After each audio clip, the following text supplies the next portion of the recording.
பீகார் சட்டப்பேரவை தேர்தல் நவம்பர் 6 மற்றும் 11ஆம் தேதி என இரு கட்டங்களாக நடத்தப்பட்டு நவம்பர் 14ஆம் தேதி வாக்குகள் எண்ணப்படும் என அறிவிக்கப்பட்டுள்ளது.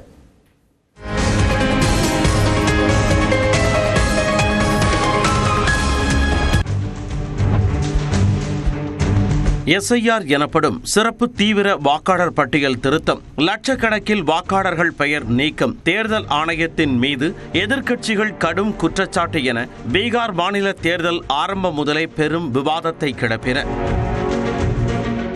இப்படி இருக்க அரசியல் கட்சிகள் மத்தியில் பெரும் எதிர்பார்ப்பை ஏற்படுத்தியிருந்த பீகார் மாநில தேர்தலுக்கான தேதியை அறிவித்திருக்கிறார் தலைமை தேர்தல் ஆணையர் ஞானேஷ்குமார்.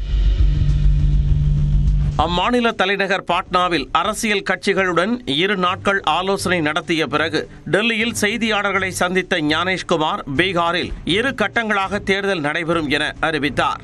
அதன்படி 243 தொகுதிகளை கொண்ட பீகார் மாநிலத்தில் முதற்கட்டமாக 121 தொகுதிகளுக்கு நவம்பர் 6ஆம் தேதியும், 2ஆம் கட்டமாக 122 தொகுதிகளுக்கு நவம்பர் 11ஆம் தேதியும் வாக்குப்பதிவு நடைபெறும் என தெரிவிக்கப்பட்டுள்ளது. 2 கட்ட தேர்தல்களிலும் பதிவான வாக்குகள் நவம்பர் 14ஆம் தேதி எண்ணப்பட்டு அன்றைய தினமே முடிவுகள் அறிவிக்கப்படுகின்றன. நவம்பர் 6ஆம் தேதி நடைபெறும் முதற்கட்ட தேர்தலுக்கான வேட்புமனு தாக்கல் அக்டோபர் 10ஆம் தேதி தொடங்கி 17ஆம் தேதி நிறைவடைகிறது. வேட்புமனுவுக்கான பரிசீலனை அக்டோபர் 18ஆம் தேதி நடைபெறும் என்றும், அக்டோபர் 20ஆம் தேதி வரை மனுவை திரும்ப பெறலாம் எனவும் தெரிவிக்கப்பட்டுள்ளது. இதேபோல் நவம்பர் 11ஆம் தேதி நடைபெறும் 2ஆம் கட்ட தேர்தலுக்கான வேட்புமனு தாக்கல் அக்டோபர் 13ஆம் தேதி தொடங்கி 20ஆம் தேதி நிறைவடைகிறது.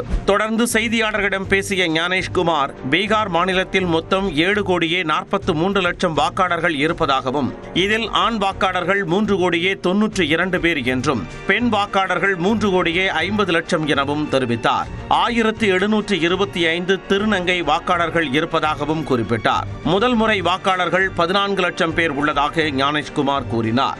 जहां तक विशेष गहन परीक्षण में जो मतदाता सूची का एक सराहनीय தேர்தலை முன்னிட்டு பீகாரில் 90,712 வாக்குச்சாவடிகள் அமைக்கப்படும் என்றும், வாக்குச்சாவடிகளில் செல்போனை வைத்துச் செல்லும் வசதி கொண்டுவரப்பட்டிருப்பதாகவும் தெரிவித்தார். நாடு முழுவதும் சிறப்பு தீவிர வாக்காளர் பட்டியல் திருத்தத்தை மேற்கொள்ள தலைமை தேர்தல் ஆணையம் ஏற்கனவே முடிவெடுத்துவிட்டதாக தெரிவித்தார்.